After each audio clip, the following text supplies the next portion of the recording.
বাইরে তখন প্রচণ্ড ঝড়। আকাশের বুক চিরে একের পর এক বিদ্যুৎ চমকাচ্ছে।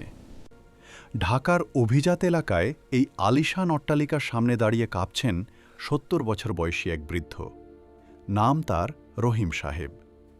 শরীরের জীর্ণ পোশাকটা ভিজে একাকার, অথচ এই বাড়ির ভেতরেই জ্বলছে ঝাড়বাতি, চলছে উৎসব। রহিম সাহেব এই অট্টালিকারই মালিকের জন্মদাতা পিতা। আজ যে সন্তান তাকে পশুর মতো বাইরে ফেলে রেখেছে, একদিন তাকে মানুষ করতে গিয়ে এই পিতাই নিজের রক্ত জল করেছিলেন।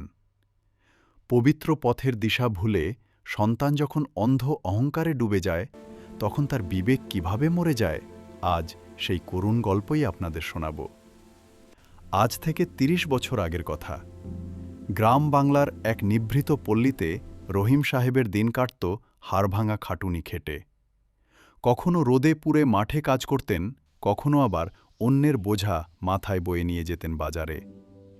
তার স্বপ্ন ছিল একটাই, তার ছেলে রাহাত যেন মানুষের মতো মানুষ হয়। নিজের পেটে গামছা বেঁধেছে ছেলেবো ভালো খাবারের জন্য, নিজের গায়ে তালি দেওয়া জামা পরেছেন ছেলের নতুন পোশাকের জন্য। রাহাতের গ্র্যাজুয়েশনের দিন রহিম সাহেব খুশিতে কেঁদে ফেলেছিলেন। ভেবেছিলেন তার কষ্টের দিন শেষ। এবার তিনি জীবনের শেষ সময়টা একটু শান্তিতে কাটাতে পারবেন। কিন্তু তিনি জানতেন না, শহরের এই চাকচিক্য তার আদরের সন্তানের মনটাকে পাথরে পরিণত করবে। সময় বদলেছে। রাহাত এখন বড় ইঞ্জিনিয়ার, মস্ত বড় বাড়ি তার। কিন্তু সেই বাড়িতে তার বুড়ো বাবার কোনো জায়গা নেই। রাহাতের উচ্চবিত্ত স্ত্রীর চোখে তার শ্বশুর একজন অশিক্ষিত গেঁয়ো লোক। ঘরের ভেতর বাবার কাশি হলে তাদের আভিজাত্যে লাগে। তাই ছেলের নির্দেশে রহিম সাহেবের ঠাঁই হয়েছে বাড়ির পেছনের সেই অন্ধকার স্যাঁতস্যাঁতে গোয়াল ঘরে, যেখানে গরুর গন্ধে নিঃশ্বাস নেওয়াই দায়। পাতের অবশিষ্ট খাবারগুলো কাজের লোক দিয়ে পাঠিয়ে দেওয়া হয় তার কাছে। রহিম সাহেব অপলক দৃষ্টিতে নিজের ছেলের অট্টালিকার দিকে তাকিয়ে থাকেন আর ভাবেন, এই কি সেই সন্তান যাকে আমি পবিত্র পথের শিক্ষা দিয়েছিলাম, যাকে মানুষ করতে গিয়ে আমি নিজেকে বিলিয়ে দিয়েছিলাম। আজ সেই ঝড়ের রাত।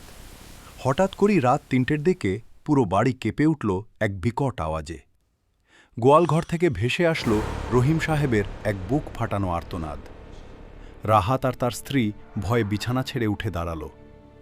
হঠাৎ পুরো বাড়ির বিদ্যুৎ চলে গিয়ে ঘুটঘুটে অন্ধকার নেমে আসলো। রাহাত কাঁপা কাঁপা হাতে একটা টর্চ লাইট নিয়ে পেছনের সেই অন্ধকার গোয়ালঘরের দিকে রওনা হল।